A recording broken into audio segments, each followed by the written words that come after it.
दोस्तों, महाभारत एक ऐसा ग्रंथ है जिसका अनुसरण करने से न केवल हिंदू बल्कि पूरी मानव जाति को अच्छी शिक्षा और अच्छा मार्गदर्शन मिलता है।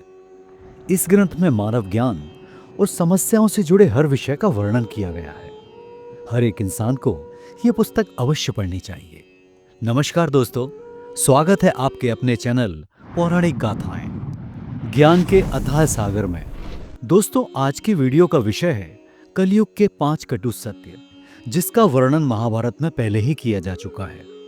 आज का इंसान इससे बहुत कुछ सीख सकता है। ये उस समय की बात है जब पांचों पांडवों को वनवास हुआ था। वनवास जाने से पहले पांडवों ने श्री कृष्ण से पूछा, हे माधव, अभी द्वापर युग का अंत चल रहा है, इसके बाद कलयुग का आगमन होगा। कृपया कर हम भाइयों को आप ये बताएं कि आने वाले युग में क्या क्या घटित होगा, उस समय के लोग कैसे होंगे, उनके विचार और व्यवहार कैसे होंगे। पांडवों के सवाल सुनकर श्री कृष्ण ने मुस्कुराकर जवाब दिया, हे पांडव, मैं इसका सीधा सा उत्तर नहीं दे सकता, लेकिन हां, तुम सभी वन को जाओ और वहां जो भी कुछ अजीब सा दिखे आकर मुझे बताना।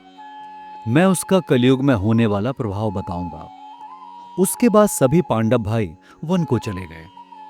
वन में पांडव भाई अलग अलग दिशा में जाने लगे। वहां उन्होंने जो देखा उसको देखकर वे आश्चर्यचकित रह गए। आखिर पांडवों ने वन में क्या देखा और श्री कृष्ण ने क्या जवाब दिए, जानने के लिए वीडियो को अंत तक देखें। और वीडियो अच्छी लगे तो एक लाइक जरूर करें और कमेंट में यह जरूर बताएं कि पांडव कितने भाई थे। दोस्तों, युधिष्ठिर जब वन में भ्रमण कर रहे थे तो उन्होंने देखा कि किसी हाथी की 2 सूंड है। युधिष्ठिर को यह देखकर बहुत ही आश्चर्य हुआ। युधिष्ठिर काफी समय तक वहीं रुककर यह जानने का प्रयास करते रहे कि आखिर इस हाथी की 2 सूंड क्यों हैं, लेकिन उन्हें कोई उत्तर नहीं मिला। अंत में इस विचित्र हाथी को देखकर युधिष्ठिर आगे बढ़ गए। अर्जुन ने देखा कि एक पक्षी के पंखों पर वेदों की रचनाएं लिखी हुई हैं, लेकिन यह पक्षी किसी जानवर का मांस खा रहा था। अर्जुन ने जब यह दृश्य अपनी आंखों से देखा तो अर्जुन को यह बात समझ नहीं आई कि दिव्य प्रतीत होने वाला कोई पक्षी ऐसा क्यों करेगा। अर्जुन भारी मन से आगे बढ़ गए। दोनों भाई की तरह भीम जब वन में भ्रमण कर रहे थे तो उन्होंने देखा कि एक गाय ने बछड़े को जन्म दिया और बछड़े को प्रेम से इस तरह चाट रही थी कि बछड़ा घायल होकर लहूलुहान हो गया। गाय के इस प्रेम को देखकर भीम को कोई शब्द नहीं सूझ रहे थे। नकुल ने वन में देखा कि एक बड़ा सा पत्थर पहाड़ से लुढ़कते हुए आ रहा है। वो पत्थर बड़े बड़े पेड़ से टकराकर पेड़ को तोड़ते हुए आ रहा है। इसके अलावा वो कई अन्य बड़े बड़े पत्थरों से टकराया, पर वो नहीं रुका। बाद में एक अत्यंत छोटे से पौधे को स्पर्श पाते ही वो पत्थर वहीं पर रुक गया। सहदेव ने वन में देखा कि आसपास कई कुएं हैं, उन सभी में पानी है, लेकिन इन छोटे कुओं के बीच में जो बड़ा कुआं है वो बिल्कुल खाली है, जबकि बीच का कुआं बाकी कुएं से काफी गहरा है, फिर भी इसमें पानी नहीं है।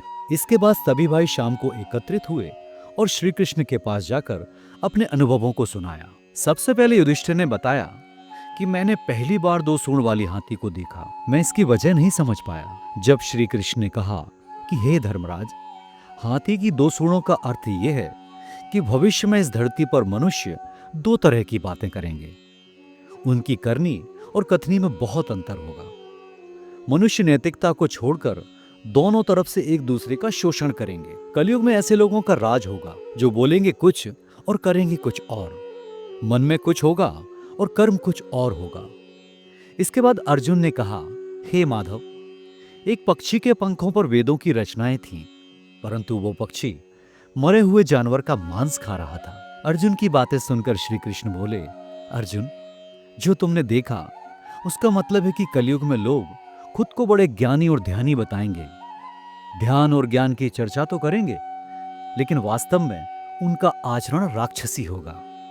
वे मन ही मन यही सोचेंगे कि कब कोई मरे और अपनी संपत्ति उनके नाम कर जाए। बहुत कम लोग वास्तविक पंडित और ज्ञानी होंगे। बहुत सारे बड़े बड़े नेता और संस्था के प्रमुख लोगों को ये जताएंगे कि वो उनका भला चाहते हैं, परंतु उनकी दृष्टि धन और पद के ऊपर ही रहेगी।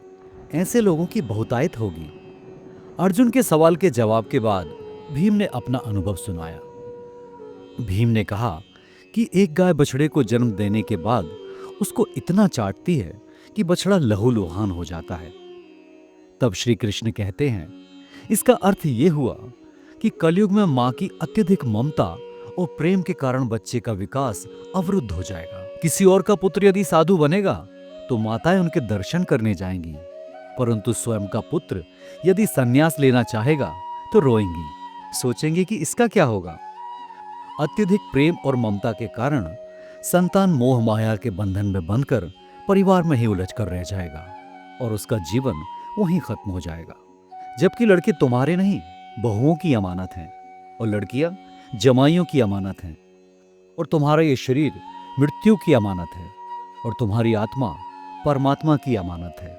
इसलिए तुम्हारे अपने शाश्वत संबंध को जानना आवश्यक है।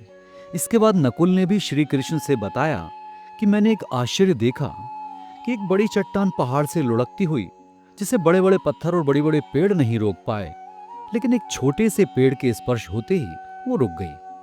मैं समझ नहीं पाया। इस पर श्री कृष्ण ने नकुल से कहा कि कलयुग में मनुष्य के मन और सोच नीचे गिर जाएगा, जिसकी वजह से उसके जीवन का पतन होगा, और उसका ये पतन धन की शिलाओं और सत्ता रूपी वृक्ष से नहीं रुकेगा। जब मनुष्य का पतन इतनी तेजी से होगा कि अपने संपर्क में आने वाले बड़े और मजबूत दिखने वाले मनुष्यों को भी वो पतन की ओर ले जाएगा, लेकिन एक छोटा सा हरि नाम रूपी पौधा उस मनुष्य के पतन को रोकेगा। इसलिए कलयुग में हरि नाम ही मनुष्य के पतन से रोकने का एकमात्र उपाय है।